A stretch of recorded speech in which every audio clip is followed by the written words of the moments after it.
Imagine you're miles beneath the surface. Your headlamp throws a pale cone of light that trembles against wet rock. The air is close and metallic. Every breath tastes faintly of iron and coal dust. Then, soft, deliberate, distant at first, there's a tapping.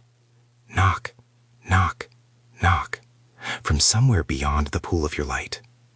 It isn't the steady rhythm of a pick hitting ore. It sounds like fingers against stone, deliberate and expectant, as if someone underground is trying to get your attention. They called them knockers. In Cornwall and Devon, the miners named them with a mixture of fear and familiarity. Knockers, knackers, little men of the deep. The stories say they were small, no taller than a child, humanoid in shape, quick, often unseen. Sometimes they worked with the men, a sudden tap in the roof that meant a seam was rich, a sound that led a miner's hand to a glittering vein of tin or copper. Other times the tapping was a warning, a prelude to a collapse, a cave-in, or something worse. And sometimes, the accounts insist, the knockers would mock and mislead, stealing tools, hiding boots, or guiding a lone worker toward danger. Cornish tin mines have a particular language of labor threaded with these stories. Miners layered meaning over ordinary noises, rock settling, water dripping, the strain of timber, until myth and experience braided together. They developed rituals around those beliefs, setting aside the last bite of a pasty before entering the shaft, pouring a little tea down a crack for the unseen workers beneath, shaping tiny clay figures or leaving coins in a pocket of rock. There was one rule that echoed through generations: do not whistle underground. Whistling, they said, provoked the knockers. Some accounts framed it practically, noise that would confuse other miners in the dark tunnels. But to the men in the low light, it was a taboo, an act of hubris that could draw the wrong sort of attention. These weren't mere stories told to frighten apprentices. In communities where entire families were shaped by mining, the knockers were woven into daily practice. A miner's respect for the rhythms of the deep, when to speak, when to keep quiet, what to leave at a shaft's mouth, was part superstition, part safety protocol, part cultural memory. The knockers were, in a way, an audible map, sometimes useful, sometimes deadly, always a reminder that the underground had its own rules. If you love strange histories like this, hit like and tell me the scariest thing you've heard in the comments. I want to know what haunts you. The story travels with movement. In the 1800s, as Cornwall's mines waned and the world's appetite for minerals grew, thousands of Cornish miners emigrated. They were called Cousin Jacks in the communities they joined abroad. Wherever they went, across the Atlantic to the United States, to Australia, to South America, they took tools, songs, bread recipes, and the legends that had kept them sane in the dark. In American mines, their knockers gained a new name, Tommy knockers. The shape of the tails shifted slightly, reflecting new landscapes and languages, but the pattern remained. Small subterranean beings that sometimes helped find ore, sometimes sabotaged, and always demanded a form of respect. In the stories that followed these Cornish miners, knockers in America were sometimes described as the spirits of miners who had died in the shafts, angry, protective, or trapped. Offerings changed with place. Where a Cornishman might leave a pasty or pour out tea, a miner in Iowa or Colorado might tuck a piece of cornbread or a sandwich into a nook in the rock. There are accounts, passed along in miner circles and preserved in oral histories, of crews petitioning to set the knockers free when a mine was finally sealed, a ritual gesture acknowledging that something small and strange had shared their labor for decades. Whether those gestures were religious, superstitious, or simply a way to say goodbye to a dangerous workplace, they speak to the intimacy of the relationship between miners and the subterranean world. The motif is not unique to Cornwall and its diaspora. Across Britain and Europe, and even on other continents, miners' cultures produced strikingly similar figures. In parts of Wales, you find the bua or cobbly, names that vary by valley, but which often describe small, quick underground beings with a taste for mischief. In northern England, there are tales of the blue cap and the cutty sum. In Germany, miners spoke of cobalts, a term that later became attached to the mineral cobalt itself after miners blamed tiny, troublesome creatures for ruining their work and luring them to barren ore. Eastern European miners tell of a figure sometimes called the Shubin. In the Andes, Peruvian miners have shared stories of muki, solitary tunnel spirits often linked to specific veins, and in Bolivian mines, the figure known as El Tío occupies a very different but related place in miners' lives. El Tío, whose shrines of painted statues and offerings sit at the entrances to many Bolivian shafts, is treated with a kind of pragmatic reverence. Miners give him coca leaves, cigarettes, alcohol, and incense to ask for protection and favors. Above-ground churches and below-ground shrines coexist in some communities, an uneasy but practical syncretism that honors both God and the spirits of the pit. The similarities natter. Small humanoid figures associated with particular sounds, taboos about whistling or certain speech, the practice of leaving food or tokens, and the idea that the underground is inhabited by agencies that must be negotiated with. These repeating motifs hint at shared human concerns, danger, scarcity, reciprocity, but they also raise a deeper question. Why do such similar stories arise in cultures with no direct contact? Is there a universal human response to the particular stresses of deep mining? Or might there be acoustic or environmental causes that produce comparable sensory experiences in caves and shafts around the world? Several lines of explanation are worth considering, and each carries part of the picture while leaving other parts dark. One accessible idea comes from psychology. Evolution has primed us to detect agency where there might be none. In a dangerous, low-light environment, the cost of missing a predator or a falling rock is high. Our brains err on the side of caution, reading patterns into ambiguous stimuli. That tendency, sometimes called hyperactive agency detection, can turn a random set of knocks and echoes into deliberate tapping, and an uneven rock face into a face-like shape. In modern psychological language, this is related to pareidolia, the phenomenon where people see faces in clouds or in the grain of wood. In the mine, face-like shapes can take on a life of meaning, and sounds that might originate in thermal shifts, dripping water, or the settling of timbers gain intention. Acoustics supplies another powerful set of clues. Underground spaces have strange sonic properties. Narrow tunnels create echoes and resonances, cavities can amplify particular frequencies, and the movement of water or shifting stress in rock can produce periodic noises. Miners describe rhythmic knocks that sometimes match the resonance produced by expanding and contracting rock under pressure. Metal rails, abandoned tools, hammering from a distant shift, all can bounce and combine into patterns that suggest deliberate signals. Wood supports groaning under load or singing as pressure changes can sound eerily like a communicated warning. Engineers today study such phenomenon when assessing shaft integrity. Miners of the past learned, sometimes through hard experience, to associate certain sounds with particular dangers. That practical association likely fed into the narratives. What begins as an acoustic sign becomes anthropomorphized into a knocker tapping to warn or to guide. Fatigue, hypoxia, and the sheer psychological pressure of extended isolation underground are important too. Long shifts in dim, repetitive environments degrade attention, alter perception, and make hallucinations more likely. There are documented cases of workers in many fields, polar expeditions, long-haul sailors, isolated watchmen, experiencing vivid sensory phenomenon simply because the brain, stripped of normal stimulation, starts to generate its own.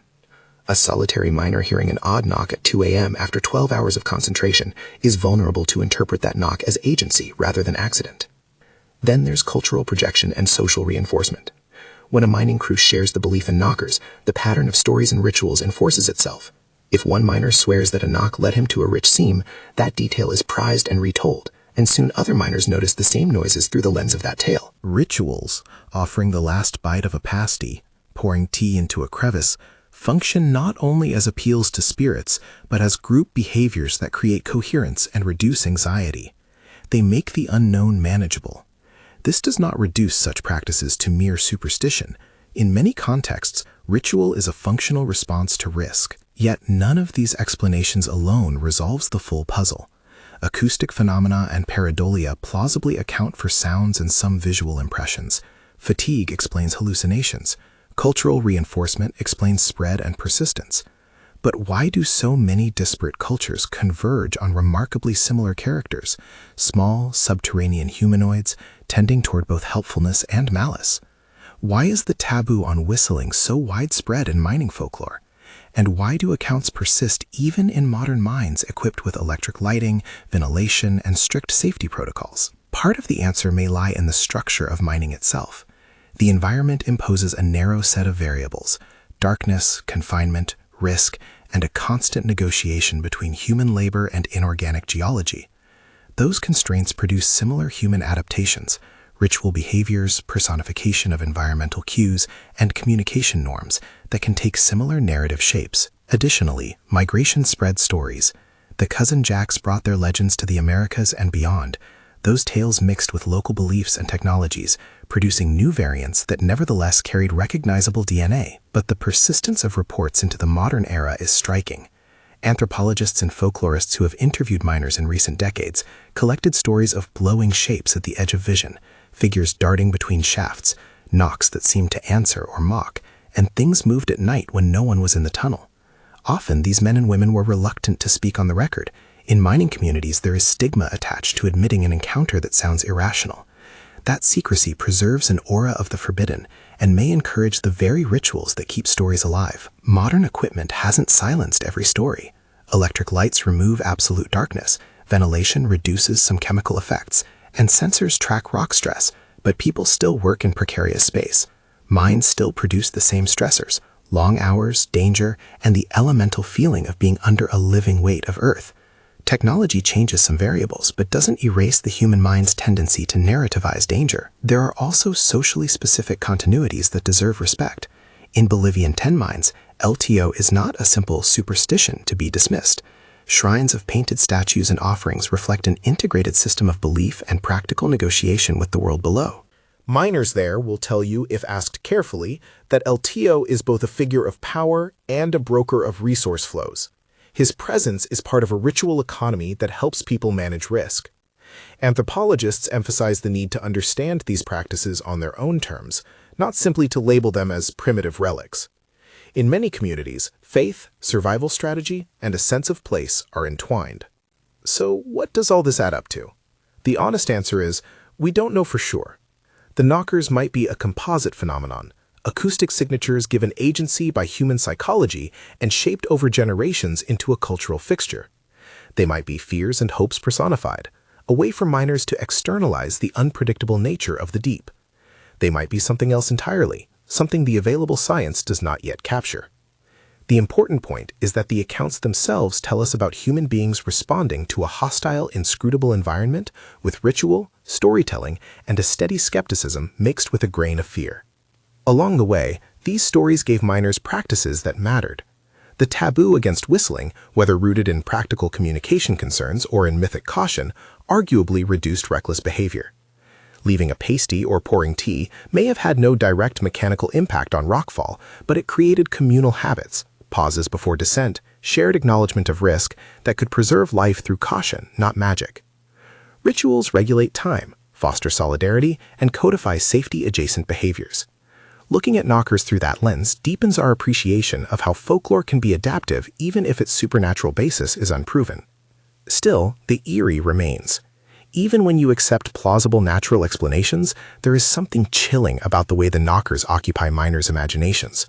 Small figures who know the veins, who tap to guide or warn, who are offended easily and might steal a boot or hide a lamp. There is terror in the idea that the very space you depend on to eat and work is animated by forces beyond your control, forces that respond to disrespect and can be appeased or angered by tiny acts. Recent anonymous reports reach beyond the purely auditory. In the late 20th and early 21st centuries, miners who speak to folklorists and journalists describe glimpses of movement at the edge of light, shapes that seem to duck behind pillars, the sensation of being watched without a visible watcher, tools misplaced and then returned, and the odd comfort of a tap that means this way rather than danger. Some retirees maintain that these experiences are as real to them as any physical injury they suffered underground. Many younger miners adopt a more skeptical stance, but the stories are passed on as warnings or jokes, and sometimes as part of initiation rites for newcomers. How should a listener weigh these accounts? Treat them with neither condescending dismissal nor blind credulity. They are testimonies of human experience in a peculiar environment, filtered through culture and psychology. They are historical artifacts, too, lenses into how communities coped with risk, uncertainty, and migration. They are finally living folklore, carried by descendants and new miners who still face the same elemental conditions beneath the earth. The knockers also invite us to hold a kind of humility about the unknown. Not every question about human perception has a clean answer, and not every shared motif has a single origin. The persistence of these legends across oceans and centuries suggests that there is something deeply resonant in the idea of small, secretive workers in the dark, tapping on the walls to tell us something about danger, about resource, about the need to treat the world with caution and respect. I've spent years reading accounts, talking to miners when I could, and trying to hold the tension between skepticism and the undeniable strangeness of the reports. Whether you lean towards acoustic science, cultural psychology, or the possibility of something beyond our current understanding, the knockers force you to reckon with the limits of your own explanation. They are a mirror. We see in them our need to narrate, to moralize danger, and to negotiate the unseen. So what do you think? Are the knockers protective spirits born from a hazardous trade? Are they predictable byproducts of sound and stress and human pattern finding?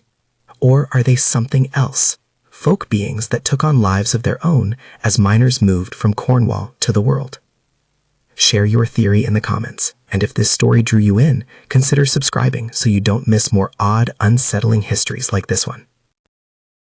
In the end, when you stand at the mouth of an old shaft or hold a story passed down through generations, the knocking keeps its power. It is a simple sound, but in that tap there is a world. Labor and risk, humor and fear, ritual and migration. The knockers live there as long as people listen, and as long as there are voices willing to tell their names in the dark. I'm Eddie. Keep your lamp steady and listen closely next time you hear a knock.